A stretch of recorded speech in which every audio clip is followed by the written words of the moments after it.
Nous allons prendre nos Bibles dans le livre de Ruth dans l'Ancien Testament. Le livre de Ruth, le chapitre 1, nous allons lire le verset 11 jusqu'au verset, la première partie du verset 19. Le livre de Ruth, chapitre 1, à partir du verset 11. Ruth, c'est après Juge, c'est entre Juge et 1 Samuel. Voilà, ok, je vais faire la lecture. Ruth 1, le verset 11, première partie du verset 19. Naomi dit, retournez mes filles. C'est-à-dire la conversation, il est ici question de la conversation entre Naomi et ses deux belles filles, Orpa et Ruth la Moabite. Donc Naomi dit à ses deux belles filles, mes filles, retournez mes filles. Pourquoi viendrez-vous avec moi?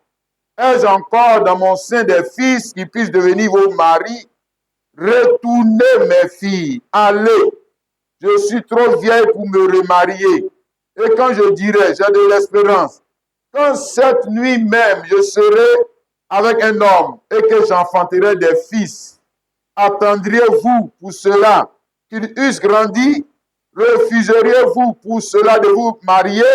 Non, mes filles, car à cause de vous, je suis dans une grande affliction de ce que la main de l'Éternel s'est étendue contre moi.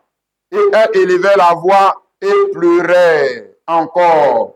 Orpa baisa sa belle-mère, mais Ruth s'attacha à elle. Naomi dit à Ruth, voici ta belle-sœur est retournée vers son peuple et vers ses dieux. Retourne comme ta belle-sœur. Ruth répondit, ne me presse pas de te laisser, de retenir loin de toi. Où tu iras, j'irai. Où tu demeureras, je demeurerai. Ton peuple sera mon peuple et ton Dieu sera mon Dieu. Où tu mourras, je mourrai. Et je serai enterré. Que l'Éternel me traite dans toute sa rigueur, si autre chose que la mort vient à me séparer de toi. Naomi, la voyant décider à aller avec elle, cessa ses instances. Elles firent ensemble le voyage jusqu'à leur arrivée à Bethléem. Amen. L'attachement à la foi produit son fruit en sa saison. Alléluia. Il est donc question ici de choix que devaient faire ces deux femmes dont j'ai donné le nom, Ruth la Moabite et Orpa aussi la Moabite. Orpa aussi était une Moabite. Voilà. Elles devaient ici faire un choix. Le choix de retourner dans leur pays, puisque c'était des Moabites, ou de retourner au milieu de leur peuple, de retourner à leur Dieu, non, à leur ancienne adoration, de retourner dans le pays de Moab. Et le pays de Moab est le type de l'Église qui est le produit de l'incrédulité. Parce que les Moabites, selon Genèse 19, à partir du verset 35, ils sont le produit de l'incrédulité. Le peuple des Moabites, leur église là. Parce que la nation Moabite est une église, Et il est dit ici, on montre ici un peu l'origine de cette église, de cette nation. Genèse 19, verset 35, on dit que les filles de Lot firent boire du vin à leur père. Encore cette nuit-là, et la cadette alla coucher avec lui. Et elle ne s'aperçut ni quand elle se coucha, ni quand elle se leva. Les deux filles de Lot devaient enceinte de leur père. L'aînée enfanta un fils qu'elle appela du nom de Moab. C'est le père des Moabites. Donc, on nous montre ici comment l'église a été née. Comment l'église est née? L'église n'est pas le produit, l'église moabite n'est pas le produit de la foi l'église moabite est le produit de l'incrédulité à la parole de Dieu, parce qu'il y avait seulement que l'incrédulité qui a poussé les filles de Lot à aller coucher avec leur père pour lui donner une descendance. Ça, ce n'est que l'incrédulité. Hein? C'est quand tu ne crois pas que Dieu peut te donner un autre mari que ton papa là. Ah, c'est ça que tu fais ça. Quand tu ne crois pas à la parole là, c'est ça, parce que l'incrédulité aussi produit ses œuvres, où on va dire qu'il y a des œuvres qu'on fait qui montrent que tu n'es pas un homme de foi. Non, tu es un incrédule, tu es un homme de la raison humaine. Voilà, l'incrédulité, la raison humaine, c'est blanc, bonnet, bonnet, blanc. C'est la même chose. Voyez? Donc, elles avaient le choix de retourner à cette église-là. Hein? Ou alors, elles avaient aussi le choix de suivre Naomi pour aller où à Bethléem. Là-bas, c'est aussi église. Hein? Voilà, Bethléem, là, c'est église. Mais là, c'est l'église qui est le produit de quoi? La foi en la parole de Dieu. Amen. Genèse 18, le verset 10, je te montre l'origine voilà, du peuple d'Israël. On va dire l'origine de cette grande église qu'on appelait l'église d'Israël. Et leur origine, c'est la foi. Voilà, c'est la foi en la parole de Dieu. Genèse 18, 10. L'un d'entre eux dit, oui, je reviendrai vers toi, il parlait à Sarah. À cette même époque, et voici Sarah, ta femme aura un fils. Sarah écoutait à l'entrée de la tente qui était derrière lui. Bon, là-bas, on a vu comment eux, ils ont eu les enfants, là. Voilà. Et puis, il était le père des Moabites. Mais ici, on parle de quoi? Du père, des pères de la nation de l'église d'Israël. Abraham, Isaac, Jacob. Quand on parle d'Abraham, Isaac, Jacob, on ne parle pas de l'incrédulité. On parle de quoi? La foi. Alléluia. En la parole de Dieu. Amen. C'est pour ça qu'on dit qu'Abraham est le père de la foi. Non pas le père de l'incrédulité. Alléluia. Donc, moi, les Moabites là, leur papa, lui, il est le père de l'incrédulité. Voyez? Donc, elles devaient choisir. Retourner au pays de Moab ou bien suivre Naomi pour aller où? Dans l'église d'Israël. Alléluia. Amen et amen. Bien maintenant, le choix qu'elle devait faire allait plus loin que de choisir deux églises. Hein? Mais le choix qu'elle devait faire, c'est celui-là que dans tous les âges, les chrétiens, les croyants, Dieu doit faire. Alléluia. Il y a un choix qui est devant toi. Hein? Il n'est pas derrière toi, il est toujours devant toi. Le choix est toujours devant toi. Et tu dois choisir entre la foi et l'incrédulité. Il y a deux voies qui s'offrent à toi. Amen. Le fait que tu sois assis dans une église ne veut pas forcément dire que tu as la foi. Non. Non. Ça, tout le monde peut faire ça. Béni s'assoit ici, là. Tout le monde peut faire ça. Voilà, ça, c'est pas compliqué. L'incrédule même, il peut faire ça. OK? Voilà. Mais maintenant, quand tu viens t'asseoir ici, dans ta vie, on va dire dans les événements qui vont arriver dans ta vie, tu auras toujours à choisir entre la foi et l'incrédulité. Hein? Bien, on va dire entre la foi et la raison humaine. On revient toujours là. Hein? Un peu la leçon qu'on avait vue à la veillée. Hein? Tu auras toujours à choisir, mon frère, ma soeur, car Dieu est juste. Dans tous les âges, le choix était la foi ou l'incrédulité. La foi ou la raison humaine. Adam et Ève devaient choisir entre la foi ou la raison humaine. C'est ça. Alléluia. Nous avons vu à la veillée que Zacharie devait choisir entre la foi et la raison humaine. C'était plus raisonnable pour lui de prendre une autre femme et puis d'avoir un enfant. Ça, c'était plus raisonnable. Hein? Mais en choisissant la foi, c'est-à-dire il choisissait la stérilité. C'est ça la voie de la foi. C'est ça la foi. Que Dieu nous aide. Alléluia. Surtout en ce temps de la fin, de ne pas seulement fréquenter une église. Car c'est là que la plupart des pasteurs, la plupart des prophètes, la plupart des chrétiens tout court ont échoué. Lamentablement échoué. La plupart des soi-disant grands hommes de Dieu, parce que nous on a notre conception de grands hommes de Dieu. La plupart des grands, soi-disant grands prophètes ont échoué. Ils ont échoué comme qui a échoué? Comme le premier Adam a échoué, la foi ou l'incrédulité. Hein? C'est pour ça que l'apôtre Paul a dit ceci dans 2 Corinthiens, chapitre 11. Il parlait de la foi et de l'incrédulité. 2 Corinthiens, chapitre 11, le verset 2 à 4. Car je suis jaloux de vous, d'une jalousie de Dieu, parce que je vous ai fiancé un seul époux pour vous présenter à Christ comme une vierge pure.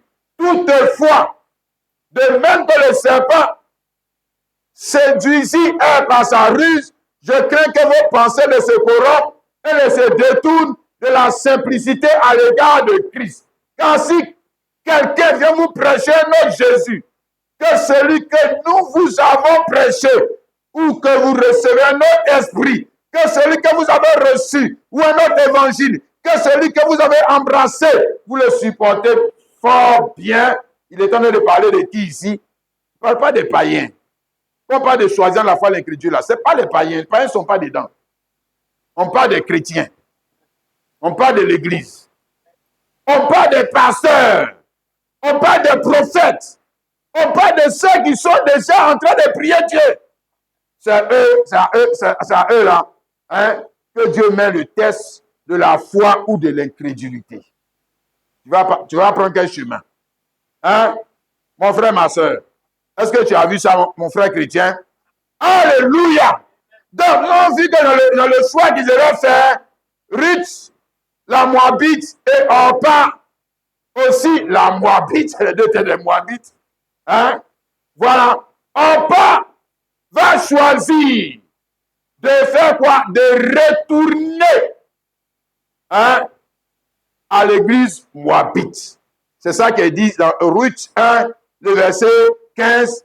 Naomi dit à Ruth, voici ta belle-sœur est retournée vers son peuple et vers ses dieux. Retourne comme ta belle-sœur. Donc elle est retournée, hein, à cause des instances, bien sûr, de Naomi, parce que Naomi insistait. Naomi a présenté la situation. Vous avez perdu vos maris, moi aussi j'ai perdu mon mari. Donc là, chacun n'a qu'à se chercher. Moi, je retourne à Bethléem. Vous aussi, ce qui sera plus avantageux pour vous, pour votre avenir, sera aussi de retourner où vous êtes quitté vers votre Dieu, vers votre ancienne église, vos anciennes pratiques. C'est beaucoup plus avantageux pour vous de retourner. Ça, c'est la voie de la raison. Hein? Si je regarde, quand on te présente les avantages là, il faut savoir que ça, c'est la raison humaine. Je te dis, c'est là que tu vas voir dans le film. Frère, retourner était plus avantageux pour Ruth et pour Orpa. C'était plus avantageux. Où elles s'en vont là? Elles s'en vont dans une église où on porte pas on porte pas pantalon pété. Elles s'en vont, ouais, en Israël. Elles s'en vont dans une église où il n'y a pas go égard. Elles s'en vont dans une église où elles-mêmes là, elles sont des femmes de seconde main. Elles ont perdu leur virginité. Elles s'en vont dans une église où femme de seconde main là n'a plus de valeur. Il n'y a plus de valeur. D'ailleurs, on ne paie pas d'autres pour toi. Et puis toi, tu es une étrangère qui va aller. Quel enfant d'Israël, il voit les autres femmes là, elles sont vierges et puis jolies, et puis il va les laisser venir prendre toi. Toi. Oh, aussi. Bon, dans l'église d'Israël là-bas, le mariage devient incertain. Hein? Je lis ça pour toi, puis tu comprends. Ruth 1, le verset 11. Regarde ce que Naomi dit. Naomi dit, retournez. Pourquoi viendrez-vous vers moi? Ai-je encore dans mon sein des fils qui puissent devenir vos maris. Retournez. Allez, je suis trop vieux pour me remarier. Et quand je dirais, j'ai de l'espérance. Quand cette nuit même, je serai bien un homme et que j'enfanterai des fils. Attendrez-vous pour qu'ils puissent grandir? Refuserez-vous? Refuserez-vous pousserez de vous marier? Non, mes filles. Retournez dans votre église là-bas et puis dans vos pratiques. Retournez. Hein, parce qu'elle entend ici démontrer la loi en Israël. C'est-à-dire en Israël, la seule chance de se marier là, il faut que Naomi ait des fils. C'est la seule chance. Ça, c'est sûr. Là, il n'y a pas de problème. Là, elle va se marier. Et tous, Naomi, mais c'est une vieille femme. Elle a perdu son mari. Hey. Retournez! On ne peut pas dire, André, que la vie a raison. Hein? Si. Sonia elle est retournée. Mais en retournant, elle retournait vers quoi? L'adoration des œuvres de la chair. C'est ça les idoles. Ce que je t'ai expliqué là. Hein? Voilà, la manière dont on vit dans le monde là. Elle est retournée à cette manière de vivre. Elle est retournée à l'adoration. Et puis c'était raisonnable. Parce que là où elle s'en va, il n'y a pas de. C'est comme il n'y a pas d'avenir. Pour elles qui ne sont plus de femmes vierges. Et puis ce sont des femmes qui ont été déjà mariées. Elles sont veuves.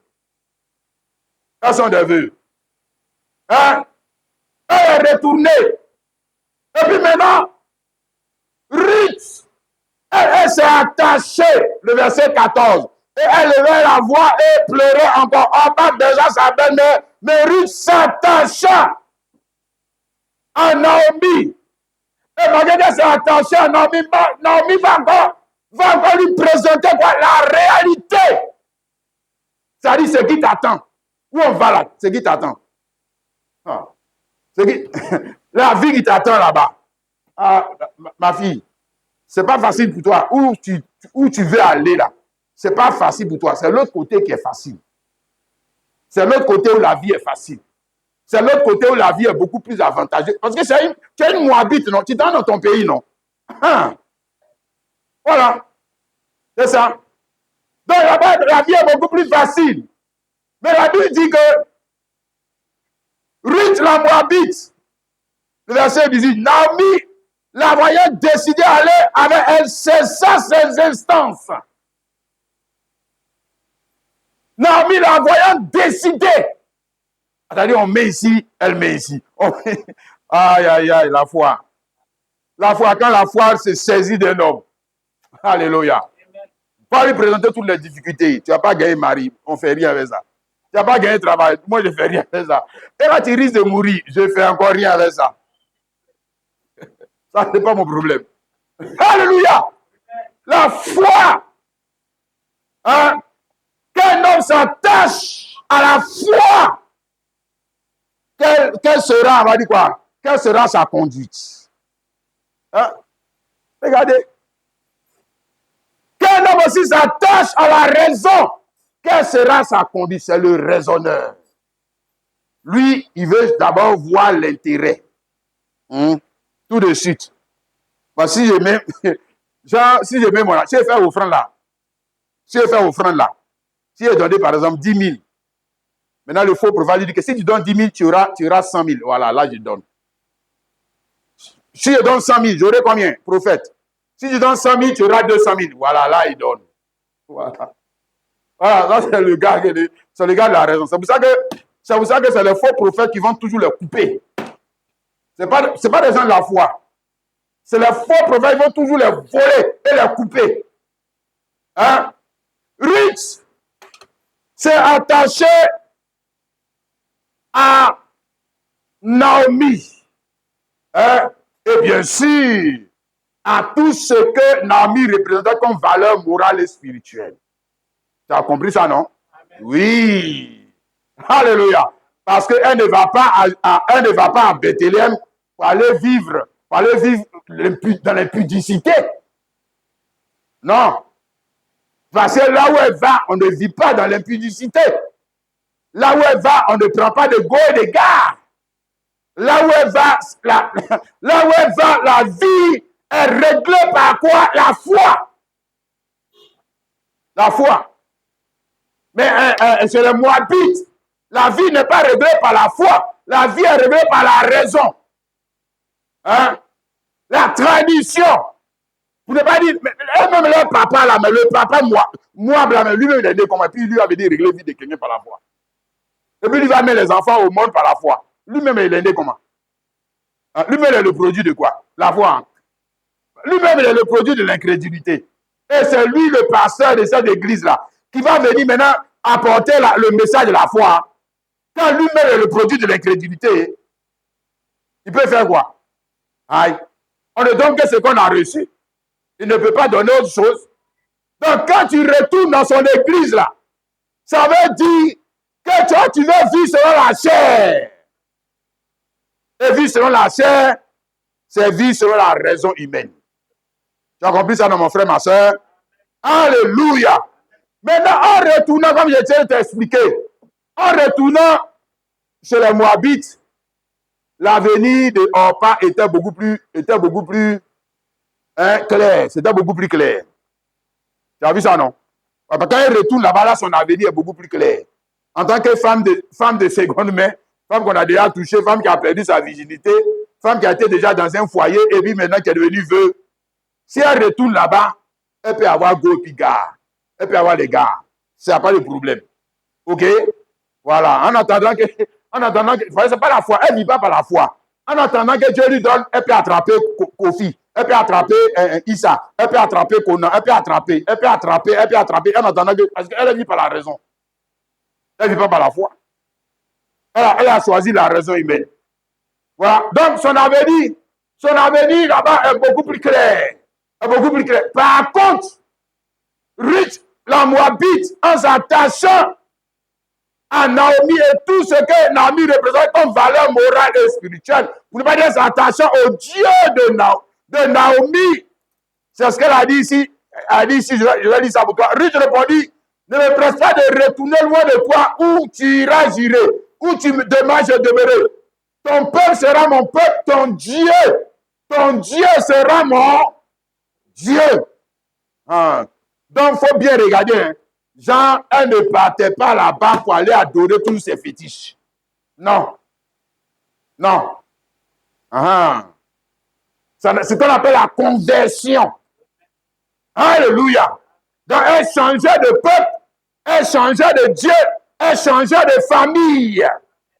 Amen. Mais en Israël, comme on va le voir, sa vie, ou on dit son avenir, n'était pas certain. C'était pas clair. Hein? C'est ça qu'on appelle la foi. Aïe, aïe, aïe.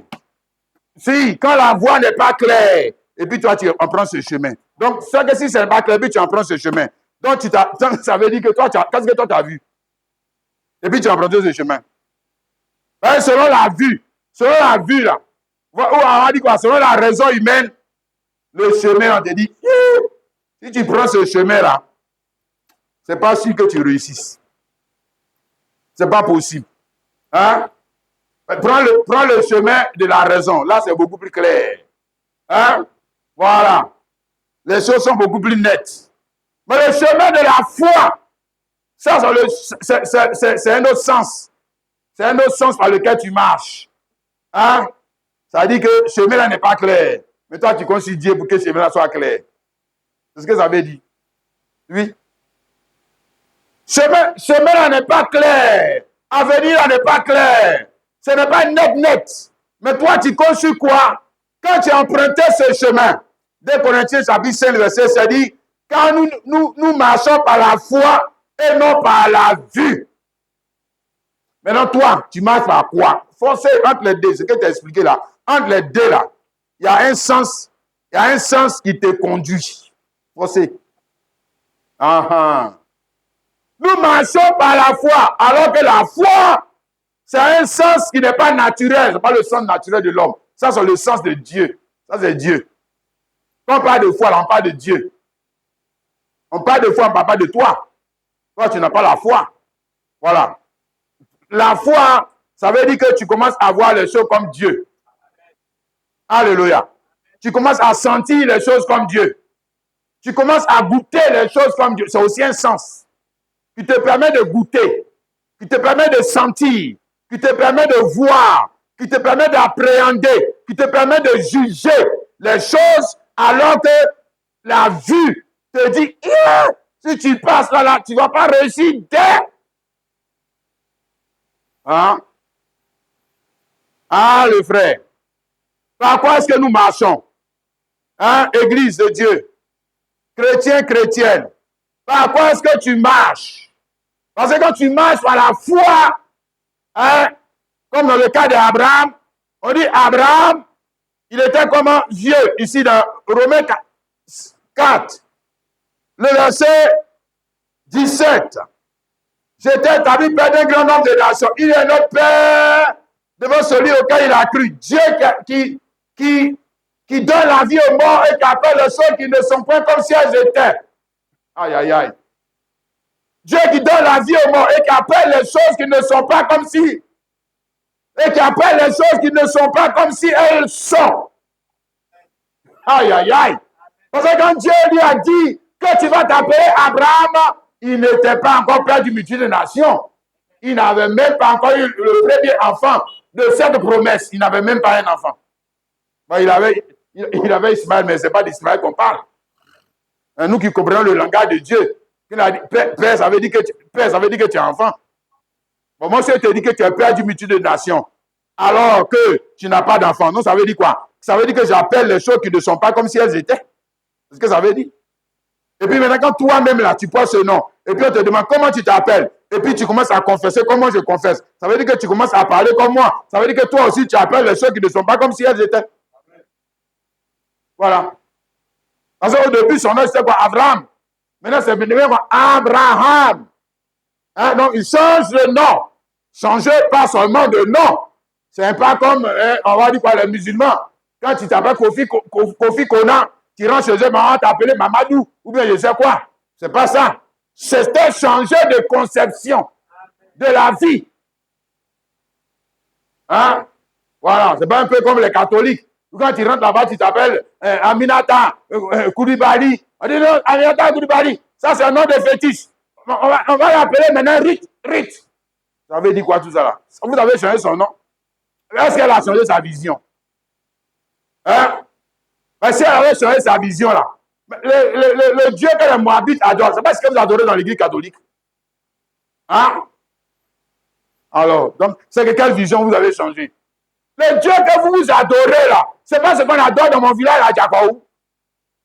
Hein? C'est pas les mêmes idoles. Alors, ce que vous lui avez donné son meilleur nom. Hein? Voilà. Rien, ne donnons pas seulement des noms. Quelqu'un dit Amen. Mais ça encore, je parle aussi dans nous-mêmes, nos familles. Nous donnons des noms. Emmanuel, Jonathan, tous les noms que nous donnons. Ne donnons pas seulement des noms. Nous prions pour que nos enfants aient quoi? Aient l'esprit qui va avec le nom là. L'esprit qui va avec. Ouais. Il peut avoir l'esprit païen, puis il porte le nom. Voilà. Nous, on ne parle pas de ça. Voilà. C'est ça. Il va s'appeler Moïse. Samuel, Élie, alors que c'est un gangster. Est-ce que Samuel, Élie, est-ce qu'ils étaient des gangsters? Est-ce qu'ils étaient des gangsters? Voilà. Donc, tu as pris le nom, tu n'as pas pris l'esprit. Alléluia. Et puis, personne ne veut porter le nom de Jézabel. Personne ne veut porter le nom de Judas. Mais pourtant, les gens ont comportement de Jézabel et de Judas. C'est pas ça? Ouais.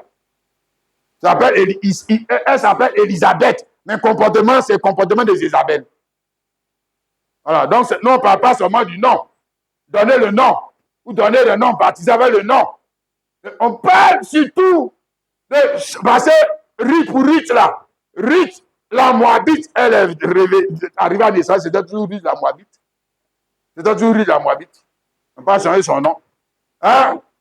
Tu as vu ça, tu dis Amen. Alléluia. Mais maintenant, on voit que Ruth la Moabite, on dit elle s'attacha. Oh, alléluia. Ça, c'est la plus belle chose qu'un homme peut faire dans sa vie. Elle devait choisir. C'est-à-dire que là, elle s'était mariée, elle a perdu son mari. Voilà. Mais c'est maintenant la vie commence. C'est maintenant la vie commence. Regarde, c'est maintenant sa vie commence. Toi et moi, on a pensé que depuis qu'elle s'est mariée, sa vie avait commencé. Non. C'est maintenant ça va commencer. C'est maintenant. Elle est au carrefour. où elle doit maintenant choisir. Et le choix qu'elle va faire aura forcément une conséquence sur quoi? Sa destinée. Et voilà l'affaire. Alléluia. Amen. Frère, le Saint-Esprit n'est pas descendu pour choisir pour elle. C'est elle-même qui doit choisir. Comme ce matin, pendant que je prêche cette parole, c'est toi qui dois choisir entre la foi ou la raison humaine. Tu dois choisir. Mais le choix que tu vas faire, c'est le choix qui va pas seulement t'engager toi en tant que ta personne, mais va engager aussi la famille qui est en toi. Les enfants sont en toi.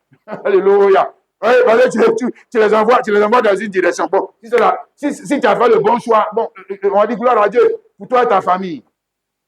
Amen. Amen. Ruth la Moabite a choisi de s'attacher à qui? Naomi. Et elle a choisi de s'attacher à Naomi. Elle a choisi aussi de s'attacher à quoi? Au Dieu de Naomi. Au peuple de Naomi. Alléluia. Donc, aux valeurs morales et spirituelles que Naomi représentait. Tu as vu ça, mon frère, ma soeur? Amen. Mais maintenant, quand elle a fait ce choix-là, et qu'ils sont arrivés à Bethléem, elle n'est pas devenue premier ministre à Bethléem. Non. Non. Hein? Mais elles sont arrivées dans l'église. Et puis maintenant, on va lui donner sa position. C'est ce que Naomi lui avait dit là-bas, qu'il ne faut pas venir avec moi. Parce que ce qui est devant là-bas, là, ce n'est pas bon pour toi. Ce n'est pas bon pour toi. Si tu retournes dans ton pays, c'est ton pays. Voilà. Tu auras plus de considération. Tu auras plus d'avantages. Tu auras plus de privilèges. Mais si tu viens avec moi, ce qui t'attend là, toi-même, tu ne vas pas aimer. Tu ne vas pas aimer. Elle dit, c'est pas bien grave, allons. Aïe! Frère, à la place de Ruth, toi, tu aurais fait quoi? Hein? Hein? Les panafricanistes, ils auraient dit que mais nous, on est africains. Bon, je retourne vers mes dieux, quand même. Je retourne vers les tombeaux de mes pères. Je retourne vers les enseignements de mes parents, comme que toi aussi. Je vais aller prendre le Dieu de nos peuples pour faire quoi? Ça, c'est les panafricanistes. Eux auraient dit ça. Ah, si, c'est ce qu'ils auraient dit. Hein? Ruth la Moabite, elle décide de s'attacher à Naomi et quand ils arrivent à Bethléem, la seule place qui lui est réservée dans le ville de Bethléem, c'est une place qui est le plus bas niveau de l'échelle sociale. Le plus bas. C'est ça qu'il attend là-bas. Ouais. C'est ça avec la foi là. C'est ça avec la foi là.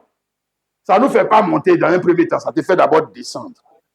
De ton orgueil, ça te fait descendre de ta fierté, ça te fait descendre de ce que j'ai dit ici comme ça. La foi là, quand tu prends son chemin là, lui va te faire descendre. Voilà. Tu es sur le bon chemin. Aïe! Alléluia! Elle va devenir quoi? Une glaneuse. On va lire ça ici. Hein? Glaneur là. Glaneur là, c'est le travail des pauvres. Oui, c'est le travail des pauvres et des étrangers. Hein? Bon, lisons ça ici, là-bas, puis après on va voir ça dans la loi de Moïse. Ruth, chapitre 2, le verset 1 à 3. Naomi avait un parent de son mari, c'était un homme puissant et riche, et la famille d'Elimelech, et qui se nommait Boaz. Ruth la Moabite dit à Naomi, laisse-moi, je te prie, aller glaner des épis dans le champ de celui aux yeux duquel je trouverai grâce. Elle lui répondit, va ma fille. Elle alla glaner dans le champ derrière les moissonneurs, et il se trouva par hasard que la pierre de terre appartenait à Boaz, qui était de la famille d'Elimelech.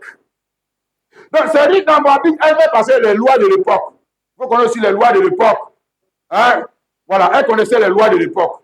C'est-à-dire, quand tu es étranger et puis pauvre, là, que tu arrives dans un pays, là, la seule place qui est pour toi, là, hein, c'est d'être glané. C'est pour ça qu'elle a dit, laisse-moi aller glaner.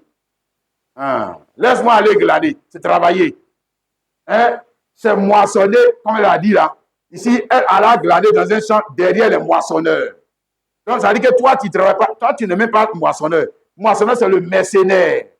Le moissonneur, là, c'est moi, j'ai un grand champ, et puis je prends des gens, je dis, venez, vous allez aller moissonner, je vous paye. Hein? Glaner, là. C'est pas moi qui l'ai appelé. C'est un pauvre. Tu comprends? Voilà, c'est un pauvre. Bon, maintenant, lui, il vient dans mon champ et il se met derrière les moissonneurs.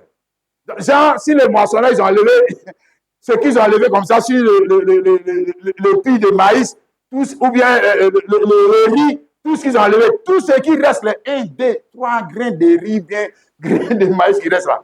C'est ça qui est pour toi. C'est ça qui est pour les glaneurs. Aïe, quel jour tu vas gagner 1 kilo de riz dans ça là? Hein? C'est la question que tu dois te poser, non? Quel jour tu vas gagner 1 kilo de riz dans ça? Il reste 1 grain, 2 grains. Ils enlèvent, ils enlèvent encore, et ils marchent, ils enlèvent. Toi, tu es derrière eux. Hein? Lévitique 23. On voit cette loi. Ici, dans Lévitique 23, le verset 22. Quand vous ferez la moisson dans votre pays, tu laisseras un coin de ton champ sans le moissonner. Et tu ne ramasseras pas ce qui reste à glaner. Tu abandonneras cela aux pauvres et à l'étranger. Hein? Bon, le pauvre et l'étranger qui est pauvre aussi. Donc, ça veut dire, toujours on laisse ça aux pauvres. Parce que c'est la pauvreté qui va t'amener à quoi? Un glaneur. Hein? C'est la pauvreté. C'est ça. Si elle était retournée dans son pays, elle ne serait pas une pauvre. Jamais. Hein? Bon, maintenant, elle a choisi de suivre Naomi, qui était quoi? Une pauvre. Elle s'est attachée à une pauvre. C'est qu'elle aussi, elle est quoi? Pauvre. La seule chose qu'elle peut faire en Israël pour avoir à manger, c'est d'être quoi? Une glaneuse. Et j'ai montré glaneuse, c'est quoi? Ça, c'est le plus bas niveau de l'échelle sociale. Ça va dire quoi? Tu es tombé. Hein? C'est ce qu'on va dire. Tu es tombé de... Ah! Parce qu'on te voit, toi, qui mangeais bien, qui vivais bien, on te voit en train de glaner. On va dire quoi? Hein? Tu es tombé. Tu n'es même pas un mercenaire. Toi, on ne te paye même pas. Voilà, on ne te paye même pas. Toi, tu travailles pour manger. C'est la seule manière que tu as pour pouvoir avoir à manger. Et moi, je te pose la question, dans Glana, là, quel jour toi, tu vas gagner 1 kilo de riz? Quel jour? Hein? Parce que tu ne manges pas bien. Ça, c'est sûr. C'est que tu ne manges pas à ta faim. Ce n'est pas possible. Voilà. Quel jour tu vas faire ça pour avoir 1 kilo de riz? Quel jour? Hein? Non. Ça veut dire que ta condition de vie est pénible. Ta condition de vie est difficile. Ah, as-tu dit ça, mon frère, ma soeur? Amen. Oh, si Ruth avait choisi de retourner dans son pays, elle n'aurait pas connu cette situation humiliante. Non. Elle n'aurait pas connu ça. C'est ça que je vais te montrer. Hein? Bon, le fait qu'elle ne s'est pas attachée à la raison, c'est Naomi là-bas, elle menait la belle vie. Pardon, on peut mener la belle vie, ça c'est sûr. Elle n'est pas une glaneuse. Ça, jamais de la vie. Donc, si on veut comparer la vie des deux, on va dire qui a béni, qui est-ce que Dieu a béni? Je ne vois pas quand même vous aussi. Ça, c'est la raison humaine. On va dire que ça, c'est elle qui est bénie. Donc, il n'y a pas de débat dans ça. Qui est béni? Après avoir décidé de retourner dans l'église de Dieu, est-ce que tu es béni? Non. Tu fais quoi? Dans l'église de Dieu, là-bas, je suis glané. Aïe. Et peut-être tu dis que votre Dieu est puissant. Bon. Et on part dans l'église de Moabite, l'église des incirconcis, l'église des gens qui ne connaissent pas la révélation de la parole, l'église des incrédules, l'église des raisonneurs et des intellectuels religieux. On part, quelle est ta position? Je suis diaconesse. Dans l'église, qu'est-ce que tu crois qu'elle est?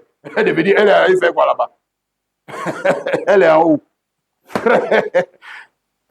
Je suis prophétesse. Je suis pasteuse. La pasteuse en pas, va venir maintenant vous prêcher la parole. La grande prédicatrice va venir vous parler de foi. Quelle foi? Elle-même là, elle a quelle foi? Elle a quelle foi?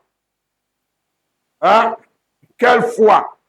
Ça, ce sont les, on va dire quoi, les oiseaux là, qui vont partir des grilles de sel là. Il dit qu'elle a la foi. Quelle foi! Elle a quelle foi? Hein? Elle raisonne avec la parole. Elle n'a pas la foi. Parce que si elle avait la foi, elle aurait choisi d'aller où? À Bethléem. Où les femmes ne sont pas prédicatrices. Non, messieurs. Les femmes ne sont pas diaconesses. Non. Les femmes ne sont pas apôtresses. Non. Elle aurait choisi d'aller là-bas, de se soumettre à la parole. Elle aurait choisi d'être une glaneuse. Voilà, on dit, là, tu as la foi. Mais toi, tu aurais dit quoi? Non, elle n'a pas la foi. Elle est devenue glaneuse. Tu as gâché ta vie. Hein? C'est pas ce que tu aurais dit. Frère, toi, tu aurais dit quoi? Hein? Elle a fait le mauvais choix. Un peu comme ce que je disais à la veillée concernant Zacharie. Zacharie, il allait s'attacher à la femme, elle est stérile. Elle est stérile, il a prié jusqu'à elle est toujours stérile. Il est toujours attaché à elle. On va dire que voilà quelqu'un qui a gâché sa vie. Il a gâché sa vie. Tu as quel problème? Pour aller t'attacher à une femme comme ça, une vieille femme, stérile. Et puis tu veux prendre la honte de la stérilité qu'avait elle. Tu as quel problème? Ça ne va pas chez toi. Tu ne réfléchis pas. Tu ne peux pas être un peu sage. Est-ce que le Dieu là n'est pas un Dieu de la sagesse? Pour toi, ce que tu appelles sagesse là, Dieu lui appelle ça folie. Ouais. Donc, je dis que Dieu nous vienne en aide. Mon frère, quelqu'un comment tu dis que Dieu nous vienne en aide? Dis Amen. Ruth, la Moabite, derrière les moissonneurs, elle chante. Elle chante. Pour ceux qui connaissent le village, quand les gens sont de moissonner, ils chantent. Il y a la joie dedans. Mais elle est en granage. Quand elle joue, elle va avoir 1 kilo de riz. Ah. Mais Ruth, la Moabite aussi chante. Ah, tu as vu? Elle ne fait pas ça, elle ne fait pas ça avec contrainte. Non. Elle ne s'apitoie pas sur son sort. Non. Elle ne se voit pas en quelqu'un qui a raté sa vie. Non.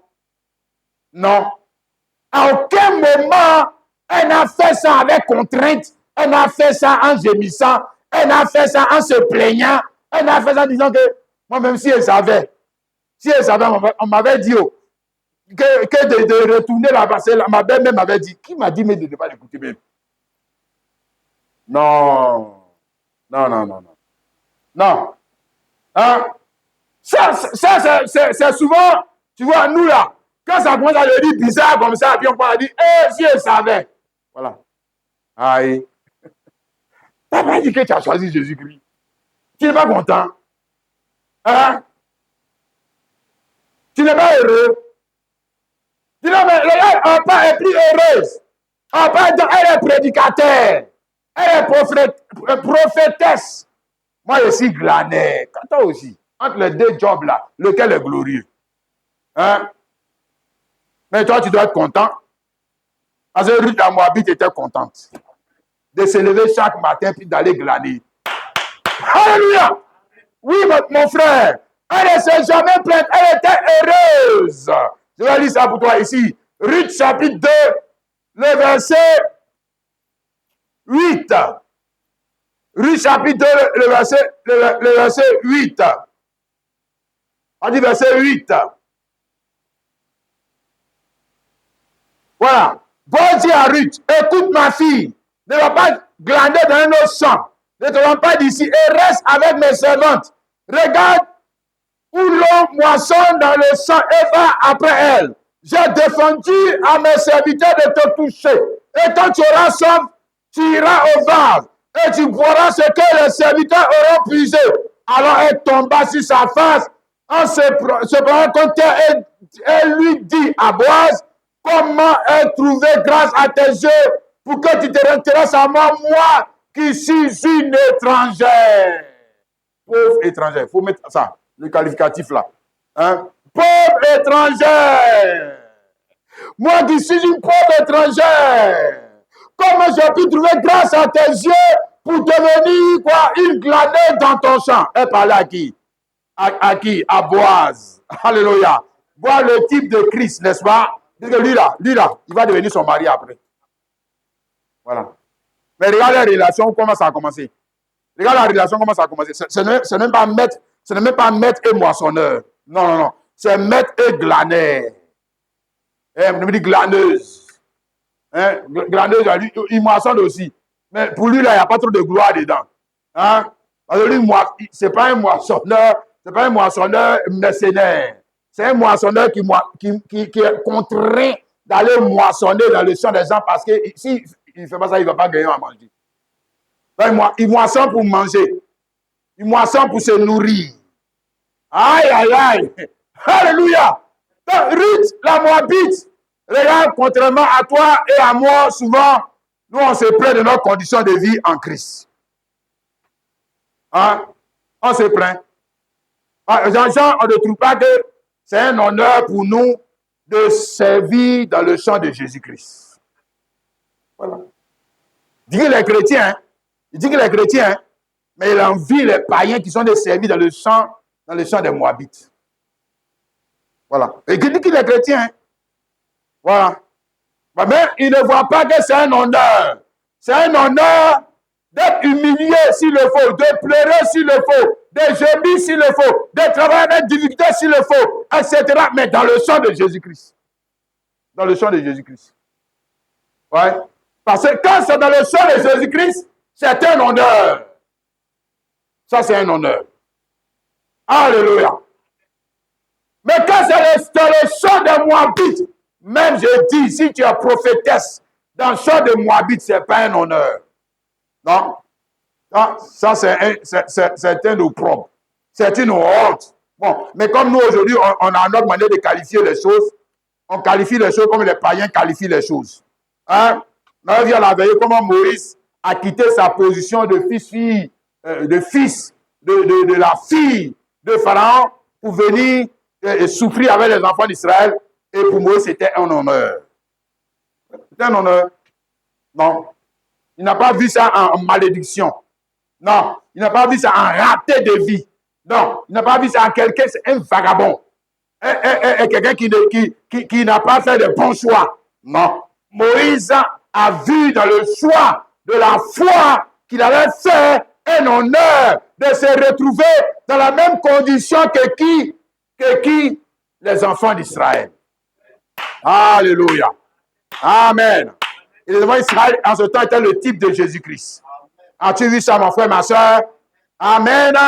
C'est pourquoi, regarde, mon frère chrétien, si tu as donné vraiment ta vie à Jésus, si tu as choisi la voie de la foi et non la voie de l'incrédulité, la seule chose que tu seras dans le champ de Jésus-Christ, c'est quoi? Patron. Tu seras un super patron. Tu seras le grand super, le grand super bishop. Si. Tu seras l'archi-bishop.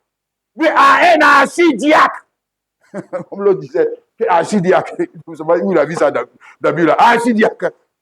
Si, tu ne seras pas un serviteur. Non, tu ne seras pas un serviteur. C'est ça. C'est ça. Hein? Voilà. Tu seras le patron. Tu seras celui qui donne les ordres et puis les autres font le job. Mais toi, tu seras assis là, croiser les mains et puis voilà, tu seras là. C'est ça. Hein? Regarde pour la Moabite. Est-ce qu'on peut s'attacher à Jésus-Christ ou on peut s'attacher à la foi et puis devenir un paresseux en ce qui concerne les choses de Dieu? Aïe. Est-ce qu'un homme peut s'attacher à la foi et la foi va produire en lui les œuvres de la foi? Non, là il y a un problème. Il y a un problème. Hein? Est-ce qu'un homme va s'attacher à Jésus-Christ et puis il devient un paresseux? Il devient oisif. Hein? Bon, regarde pour Ruth là. Si qu'un Russe est attaché aux valeurs morales et spirituelles de Christ, incarné par Naomi, elle dit quoi? Glaneuse. Glaneuse, elle travaille. Elle travaille. Maintenant, elle travaille quoi? Elle travaille dans le champ de qui? Mais dans le champ de celui qui va devenir son mari. Elle travaille. Elle travaille. Ah. Amen. Ça fait d'une femme pleine de zèle. Ça fait d'une femme pleine d'œuvre. Ça fait d'une femme pleine de volonté. Comment toi, tu vas t'attacher à Jésus-Christ? Et puis maintenant, les vertus de Jésus ne vont pas déteindre sur toi. Il y a un problème.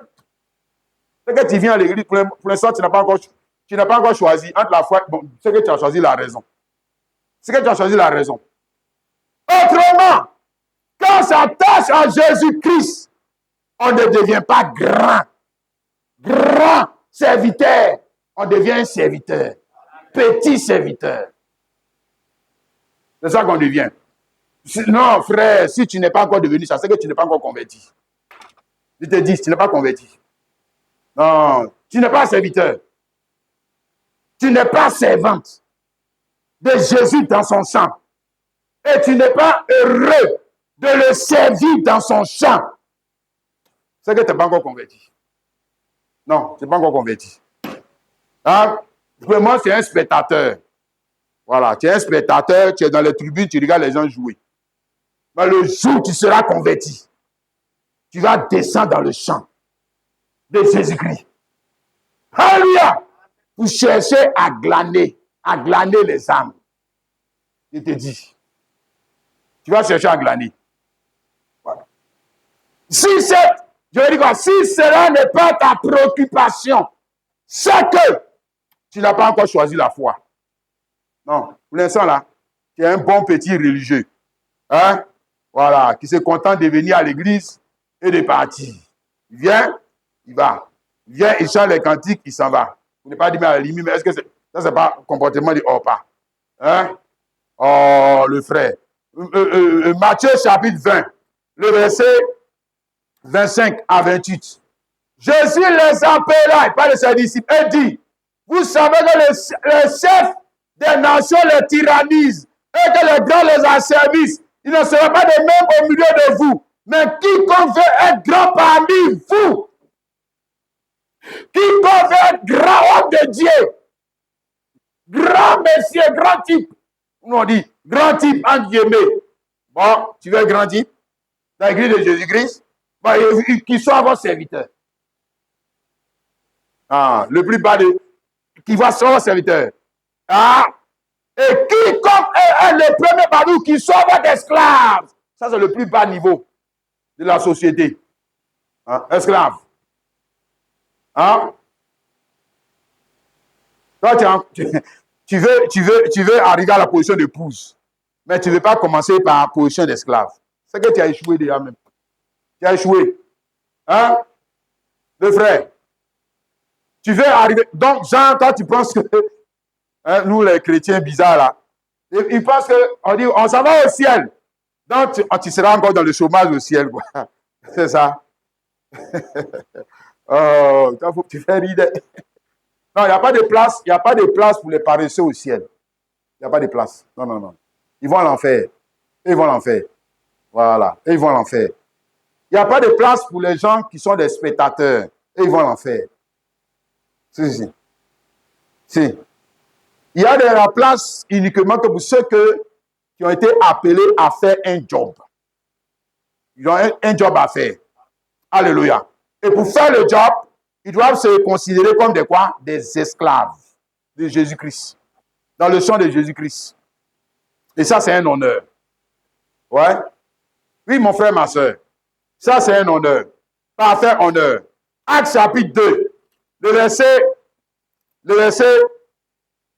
17 à 18. Dans les derniers jours, dit Dieu, je répandrai de mon esprit sur tout chair. Vos fils et vos filles prophétiseront. Et vos jeunes gens auront des visions. Et vos vieillards auront des songes. Oui, sur mes serviteurs et sur mes servantes. Oui, sur mes serviteurs. Du moins, s'ils sont des serviteurs, alors je répandrai mon esprit. Parce qu'il y a un service qu'ils doivent rendre. Pas le service de la raison. Le service de la vie éternelle. Le service du salut des autres. Le service du bien-être des autres. Pas le service de leur seul bien-être. Non. C'est pas ça. Hein? C'est pas le salut de leur seul bien-être. Non.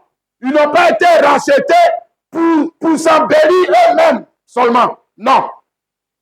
Non. Pour se nourrir eux-mêmes seulement. Non. Pour se servir des biens de Dieu pour eux-mêmes seulement. Non. Non.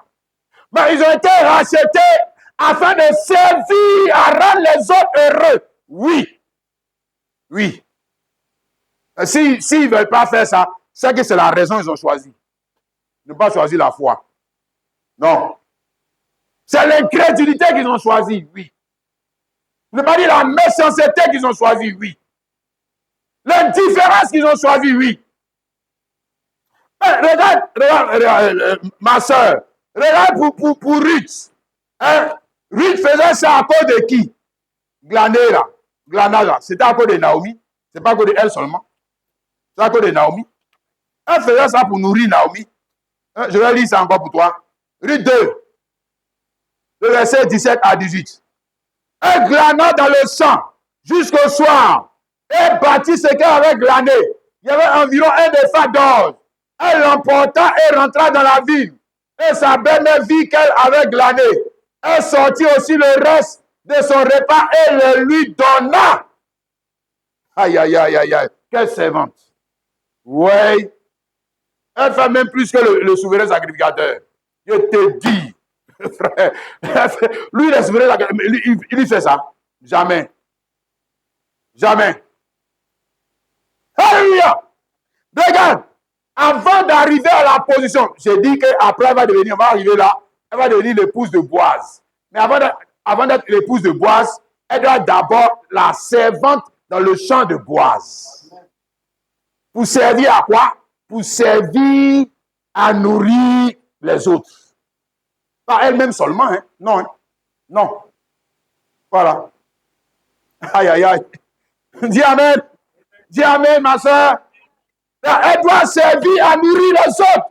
Elle va chercher le pain de vie. Elle va chercher le pain de vie pour venir donner à qui? À Naomi, pour lui donner la vie.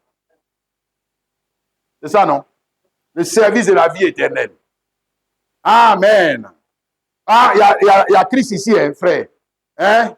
Christ et l'Église, n'est-ce pas? Ouais, c'est Christ qui est venu avec le pain. C'est ça qu'il a dit là dans Jean chapitre 6, le verset... Jean 6, je vais trouver ça pour toi. Jean 6, à partir du verset 48, il dit quoi? Je suis le pain de vie. Je suis, voilà. Donc, Ruth était en train de... Ruth, c'est l'église. Alléluia! L'église des nations qui a été rachetée pour donner la vie à qui? À qui? À l'église d'Israël. Car c'est... Oui. Ouais. Tu as vu, les types sont parfaits. Donc, en temps, l'église d'Israël était en premier. Et Naomi était en premier dans l'adoration.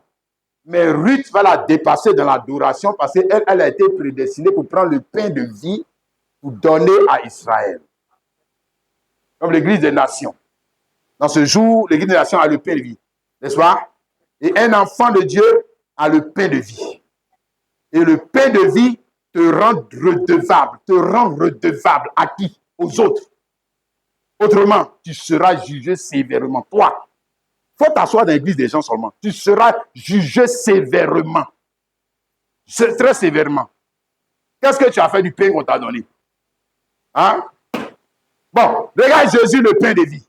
Il dit, vos pères ont mangé la manne dans le désert, ils sont morts. C'est sur le pain qui est descendu du ciel avec celui qui en mange de mes poings. Je suis le pain vivant qui est descendu du ciel. Si quelqu'un mange de ce pain, il vivra éternellement. Et le pain que je donnerai, c'est ma chair, que je donnerai pour la vie du monde. Ça, c'est Jésus-Christ. Voilà, Jésus-Christ, dans ce que Ruth faisait. Hein, tu dois toujours, comme le prophète le disait, si tu as lu la Bible, puis tu n'as pas vu Jésus-Christ, relis encore. Relis. Il y a quelque chose qui t'a échappé. Voilà. Elle partait glaner, elle prend le pain, elle vient le donner à manger à Naomi pour que Naomi ne meure pas. Amen. Et c'est ce qu'elle partait faire. Elle partait travailler dur. Et puis elle prenait le pain pour le donner à Naomi. Alléluia. Elle a quitté son pays. Donc elle est descendue. C'est ça. Et je t'ai montré la position glanaire là. Ça, c'est en bas des en bas. C'est pas en haut des en haut. C'est en bas des en bas. Hein? On dit c'est au sous-sol maintenant, frère. Dis, je suis tombé. Mais toi, tu n'es même pas encore au sous-sol. Elle est rentrée au sous-sol maintenant. Alléluia. Comme Jésus-Christ. N'est-ce pas, mon frère, ma soeur? Ici, dans Philippiens chapitre 2, nous parle de cela. Je lis ça aussi rapidement pour toi. Philippiens 2, versets 5 à 7. Ayez en vous-même les sentiments qui étaient en Jésus-Christ. Parce que les sentiments qui étaient en Naomi, en Ruth, c'était les sentiments qui seraient plus tard manifestés en Jésus-Christ. N'est-ce pas? Et nous voyons par là que Ruth, la Moabite, était le type de cette église de Jésus-Christ qui a un job à faire. Du moins, si elle est attachée à lui, ça doit la rendre quoi? Travailleuse. Si elle est attachée à lui. Elle ne se soucie pas d'elle-même seulement. Non. Mais elle se soucie de nourrir les autres. Elle ne se soucie pas de son salut seulement. Non. Elle se soucie du salut des autres. Elle ne se soucie pas de son seul bien-être égoïste. Jusqu'à quand? Allons-nous rester égoïstes? Hein? On t'assoit dans l'église des gens. On te prêche, tu gardes la parole pour toi seul. Est-ce que c'est normal? Hein? Tu n'es pas capable de donner ces paroles à quelqu'un. Quelqu'un ne va pas chez toi. Ça, c'est quelle sorte de chrétien, ça? Hein? C'est quelle sorte de chrétien, ça? Les gens même, ils sont prennent fétiche, ils cherchent à donner à leurs camarades. Ils prennent fétiche. Hein? Il va sur les réseaux sociaux, il voit un mensonge, il dit que ça, c'est un scoop, il donne ça à son camarade. Hein? Il va quelque part, il s'en prend quelque chose qui est mauvais, il donne ça à son camarade. Toi, tu dis que tu as la vie, tu ne veux pas donner ça à ton camarade. Toi, tu es plus mauvais même que le diable. Le diable même, il donne même la mort à ses camarades. Hein? Qu'est-ce qui ne va pas?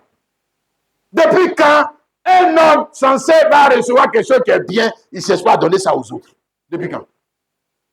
C'est ça qu'il est égoïste. Il est méchant. Hein? Dans le mal même, je dis le mal même, là, les gens transmettent le mal. Ils transmettent. Hein? Il a sida, il donne le sida. Drépanocytose, il donne le drépanocytose. Là, le diabète, il donne ça à ses enfants. Etc. Il donne ça à ses enfants. Bon, toi, tu as le bien. Tu as donné ça à combien de personnes? Tu as filé le mal à combien de personnes? Tu as donné ça à combien? C'est que tu as un problème. L'attachement à Jésus-Christ doit t'amener aussi à faire quoi? À transmettre quelque chose. La vie de Jésus-Christ. Ça veut dire que ayez en vous le semence qui est en Jésus-Christ. Lequel est en forme de Dieu. N'a point regardé comme il peut arracher d'être égal à Dieu. Mais c'est dépouiller lui-même en prenant la forme de serviteur. En devenant semblable aux hommes, il est apparu comme un simple homme. Pour venir quoi? Les servir. Les servir. Et ne pas se servir d'eux, mais les servir. Les donner. Aïe, c'est que tu crois. Quelque chose que tu dis que c'est la vérité et tu ne veux pas donner ça aux gens, c'est que tu ne crois pas que c'est la vérité. Tu ne crois pas.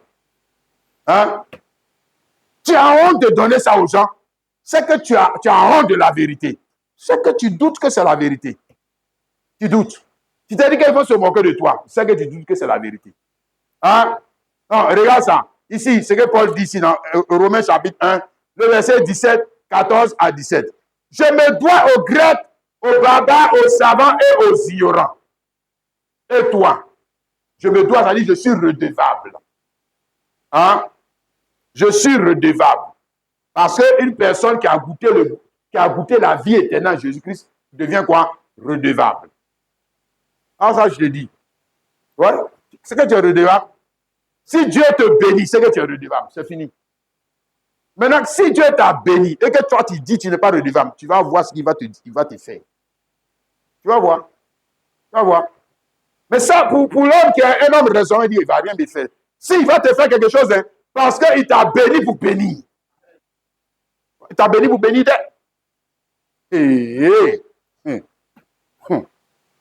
C'est pas marcher dans la voie de la raison de. C'est la voie de la foi. quand l'homme va s'attacher, comme pour Ruth, à la parole va faire de lui quoi? Un serviteur. Alléluia. Un esclave. Un distributeur de la vie. Comme pour elle, là, c'était un type. Alors, on a vu qu'elle devait donner la nourriture. Mais ici, Paul, lui, il est en train de parler de la vraie nourriture. Le verset 15, ainsi j'ai le vif désir de vous annoncer aussi l'évangile à vous qui êtes à Rome. Voilà, donc maintenant, lui, il parle du vrai pain. Tu as compris ça, non? Car je n'ai point honte de l'évangile. Alléluia. Moi, Paul dit, je n'ai pas honte de l'évangile. Je n'ai pas honte. Voilà. Celui qui a honte de l'évangile, c'est qui fait honte à Dieu. C'est lui-même qui fait honte à Dieu. Donc, il a honte de parler de ce que lui croit. Ah, est-ce qu'il croit vraiment? Hein? Non, c'est qu'il ne croit pas. Parce que s'il croit, il va en parler. S'il croit, il ne peut pas s'empêcher de parler. Il ne peut pas. Alléluia. Donc, lui-même va créer la discussion pour en parler. Lui-même va créer le débat pour en parler. Lui-même va en parler. Maintenant, si tu ne veux pas mon ami à cause de ça, prends ton chemin puis dégage de ma vie. Si, sors de ma vie. Ah ouais? Il y a quoi qui va nous lier, toi et puis moi? Ce n'est pas la parole. Hein? Regarde, mon frère, ma soeur. Donc, un homme qui est attaché à Jésus-Christ est redevable à l'œuvre de Jésus-Christ. Ça, tu as compris ça, non, mon frère, ma soeur? Amen. Comme Ruth était attachée à Naomi, elle était redevable à Naomi, donc elle partait travailler, venir lui donner le pain à manger. Alléluia. Et nous allons voir maintenant que cela a impressionné Boaz. Cela a impressionné Boaz. Alléluia. Et Boaz a été vraiment touché par les œuvres de Ruth. On lit cela ici dans Ruth, le chapitre 3, le verset 11. Ruth 3, le verset 11. Il dit, maintenant, ma fille, ne crains point, je ferai pour toi tout ce que tu diras, car toute la porte de mon peuple sait que tu es une femme vertueuse. Amen. Toute la porte à Bethléem, toute l'église, hein, c'est que toi, Ruth la Moabite, tu es une femme vertueuse. En d'autres termes, elle avait impressionné. Hein? Voilà, toute la porte de son peuple, et lui-même était impressionné par quoi? Hein? Les rouges à lèvres de Ruth, la Moabite. Son habit était trop serré là. Quand elle ses fesses balancent là, c'est ça qui l'avait impressionné. C'est ça. Hein? Son pantalon là était bien comme ça, coupé là. Quand elle était noire, maintenant elle est devenue claire. C'est ça qui l'a impressionné. Hein? C'est son instruction qui l'a impressionné. Ses diplômes là, c'est ça qui l'a impressionné. Oh, regardez le mot que lui a utilisé. Hein? Tout le monde sait que tu es une femme instruite. C'est ça. Hein? Tout le monde sait que tu es une femme qui sait bien s'habiller. Il faut lire pour lui là. Que tout le monde sait. Et moi-même là, il est dans tout le monde là. Moi-même là, j'ai été impressionné. J'ai été impressionné. Alléluia. Dis amen. Où est-ce qu'il a été impressionné? Ce n'est pas dans un bar il a rencontré. Il n'a pas rencontré dans un bar. Il faut bien regarder le lieu de rencontre. Hein? Il a rencontré où? Dans un maquis. Hein? Il était allé là-bas pour fêter l'anniversaire, c'est comme ça qu'il a vu. Jamais. Il a vu où? Dans le champ. Aïe. C'est ça? Amen. Il va choisir l'épouse où? Voilà, ça c'est un homme sensé. Hein? C'est un homme sensé. Il choisit l'épouse où? Il est rentré dans le bar et il a commencé et il était en quête des femmes. Et comme il était en quête des femmes, il a dit que je vais aller dans les bars là aussi, que ils appellent l'église là. Il a commencé à regarder. Il a commencé à regarder et il avait une qui a fait tchatcho. Et comme elle avait fait tchatcho, elle a impressionné. Et puis il a dit que celle-là, je vais prendre pour faire ma femme. Elle est tchatcholi. C'est ça. C'est comme ça. Il faut choisir comme ça. Tu vas pleurer dans les films. Hein? Oh, tu vas pleurer dans les films. Boaz! Lui-même, Boaz, il doit aussi choisir une épouse. Et puis regarde, elle n'est pas la seule à travailler dans son champ. D'abord, je t'ai dit qu'il y avait les moissonneurs. Hein? Voilà. On va dire que les moissonneurs ou les moissonneuses. Il y avait aussi d'autres glaneuses. Aïe, aïe, aïe, tu as vu ça, non? Hein? Voilà.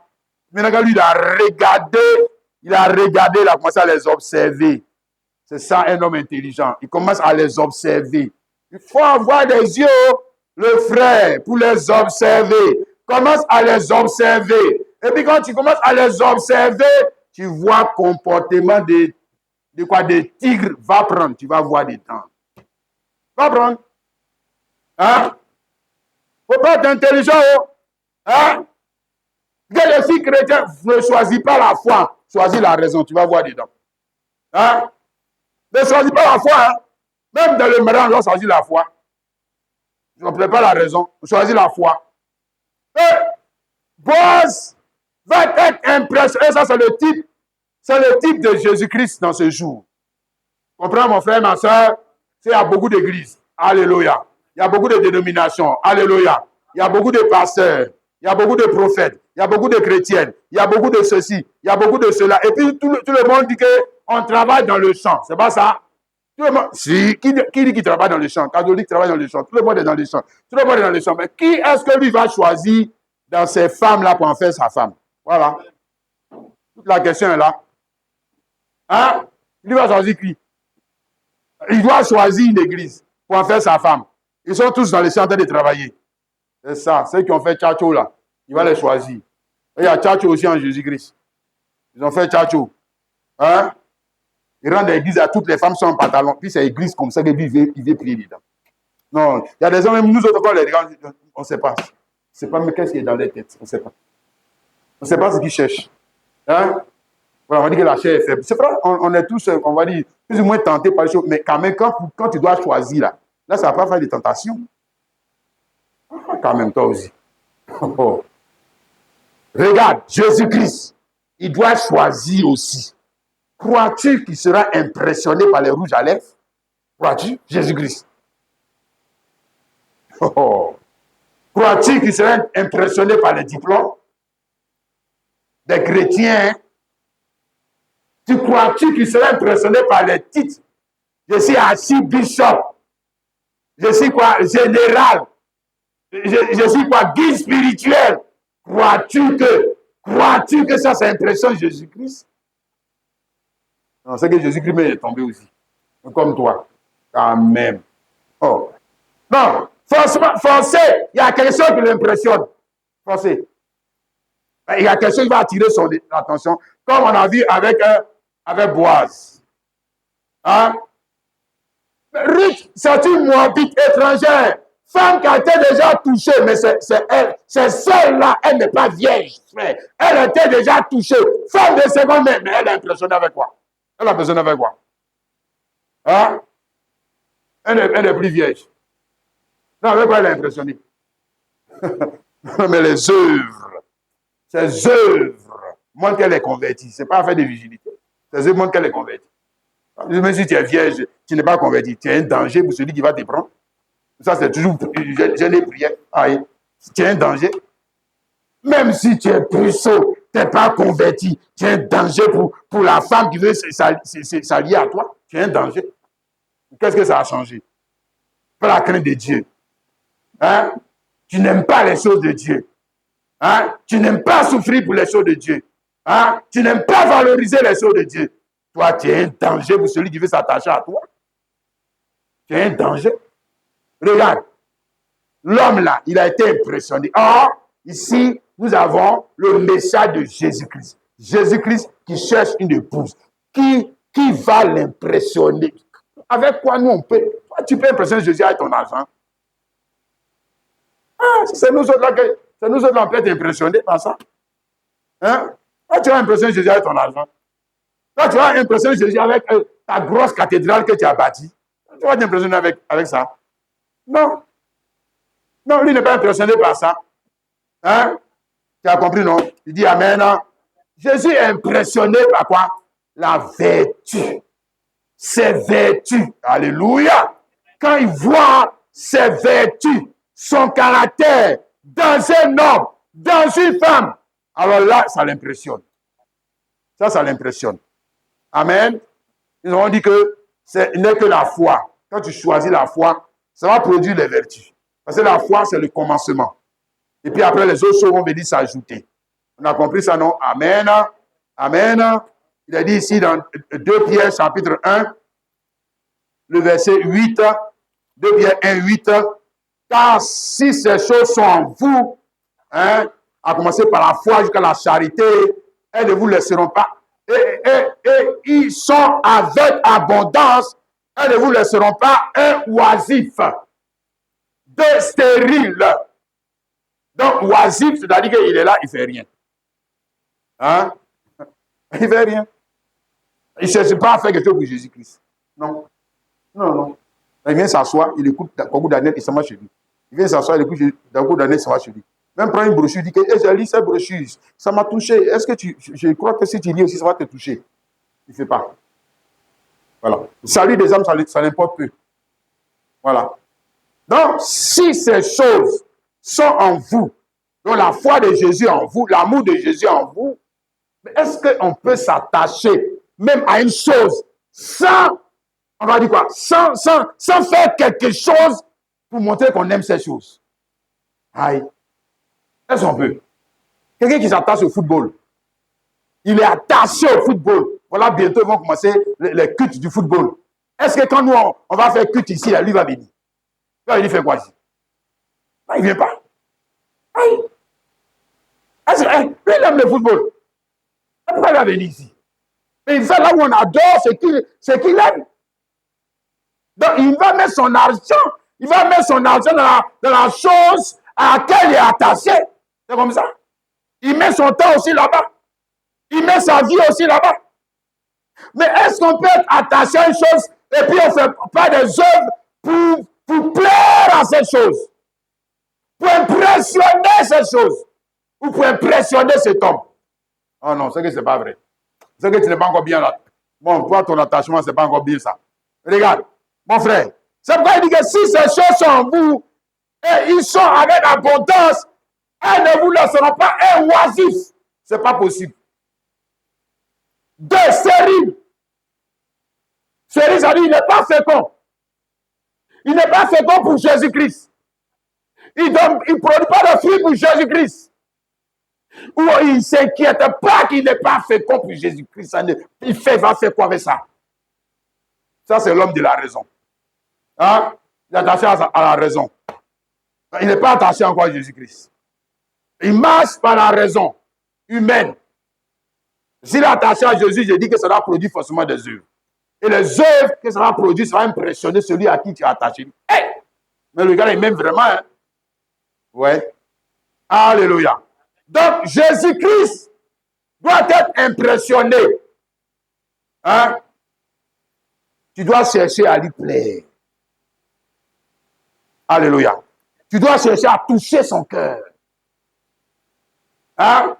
En faisant quoi? En faisant ce qui le touche. En faisant ce qui lui plaît.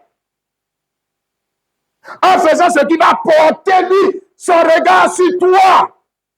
Malgré que peut-être tu n'es pas un bishop. Est-ce que Ruth Amabit était bishop? Une étrangère. Mais pourtant, c'est elle que Boaz a regardé. Alléluia. Vois-tu ça, mon frère, ma soeur? Amen. Amen. Amen. Et maintenant, il a pris pour épouse. Là, on va lire ça ici. Ruth 4, le verset 13. Ruth 4, 13. Boaz prit Ruth, qui devait sa femme, et alla vers elle. L'Éternel permit à Ruth de concevoir et elle enfanta un fils. Aïe, aïe, aïe. Alléluia. C'est ça avec la foi, n'est-ce pas? Avec la foi, la fin de l'histoire devient glorieuse. C'est ça qui est intéressant. Avec l'incrédulité, la fin de l'histoire devient ignominieuse. Mais le commencement de l'histoire est glorieux. Parce que telle voie paraît droite à un homme, mais la fin, c'est la voie de la mort. On n'a pas dit le début. Paraît droite, ça veut dire qu'au commencement, il croyait qu'il était heureux. Parce que tout allait bien. Tout lui réussissait.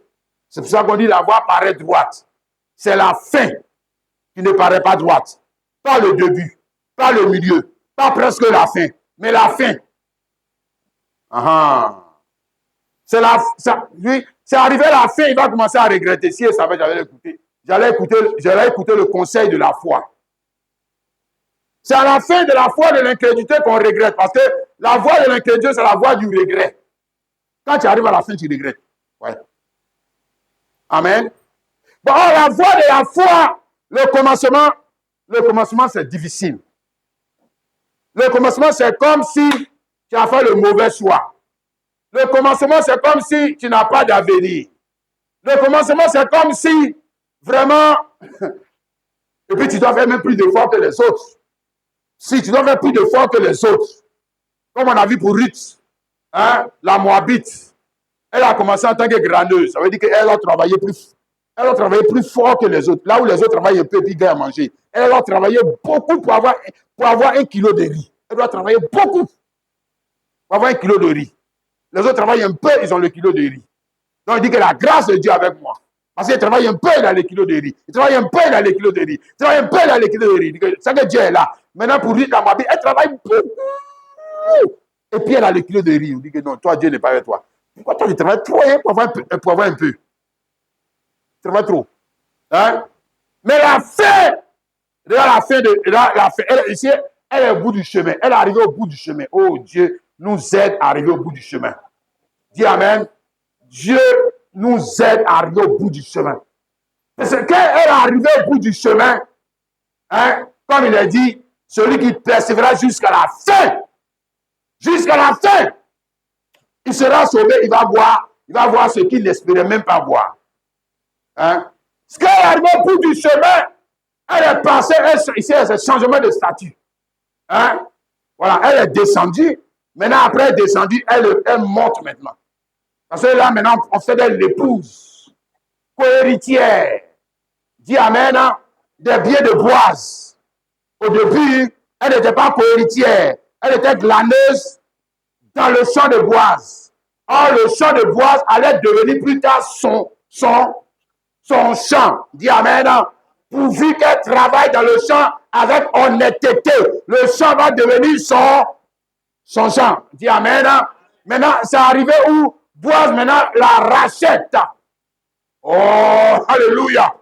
Et il a fait de son épouse. Alléluia. Et regarde ce qu'il a dit. Dieu a permis quoi? Que l'Éternel permis à Ruth de concevoir. Et elle enfanta un fils.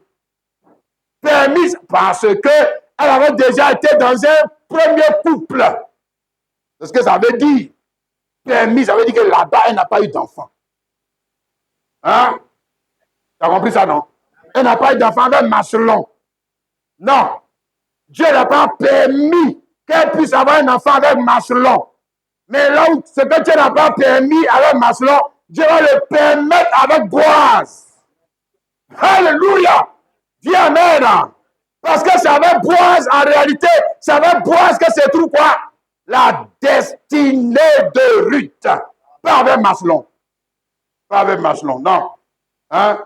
Voilà, donc lui devait dégager pour que Boaz puisse entrer dans sa vie. Dis Amen. Hein? Et pour que Boaz puisse entrer dans sa vie, tu as vu le chemin qu'elle a fait, non? Alléluia. Tu as vu le chemin qu'elle a fait, non? Alléluia. Oh, c'est formidable. Alléluia. Oh, que Dieu nous aide, frère, à faire le chemin. Dis Amen. Que Dieu m'aide à faire le chemin. Dis Amen. Que Dieu m'aide à continuer sur le chemin. Il t'aide aussi à continuer sur le chemin jusqu'à ce qu'il puisse permettre quelque chose dans ta vie. Il y a quelque chose que Dieu veut permettre dans ta vie. Ce n'est pas ça, mon frère, ma soeur. Mais pour que Dieu puisse permettre ces choses dans ta vie, il faut que tu arrives jusqu'à quoi? Jusqu'à ce que tu sois réellement une épouse. Alléluia. Alors tu vas voir. Amen. Que la foi, c'est la meilleure voie. Dis Amen. La foi, c'est la voie de la gloire. La foi, c'est la voie de la réussite. La foi, c'est la voie où on rentre et puis il n'y a plus de chagrin. Dis Amen. La foi, c'est la voie où tout ce qu'on avait connu comme déboire, comme souffrance est oublié. La foi, c'est la meilleure voie. Dis Amen. Parce que la fin de la foi, c'est une fin vraiment glorieuse. Alléluia. Amen. Mais il faut que tu arrives à la fin. N'est-ce pas, mon frère, ma soeur? Si tu arrives à la fin, tu verras que la foi, c'est la meilleure chose qui puisse arriver à un homme. Alléluia.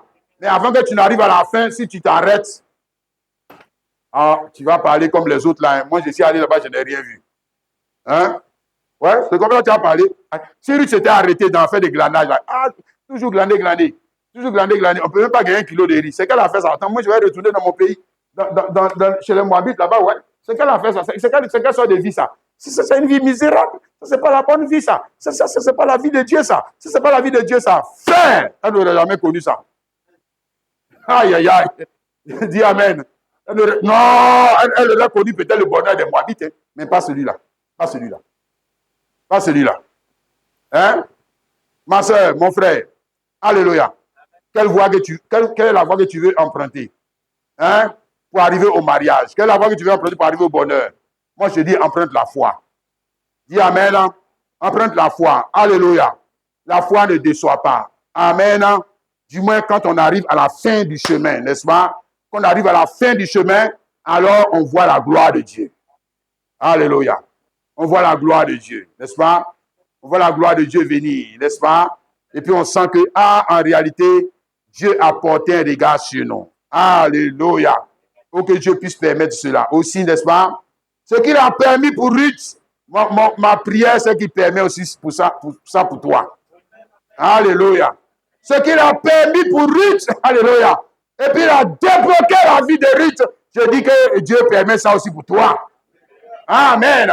Qui permet ça pour tous les hommes et toutes les femmes qui ont choisi le chemin de la foi. Oh, alléluia. Que Dieu permette la même chose. Que cela puisse leur arriver aussi. Alléluia. Et à la fin du chemin, il peut dire que oui, le Seigneur est bon.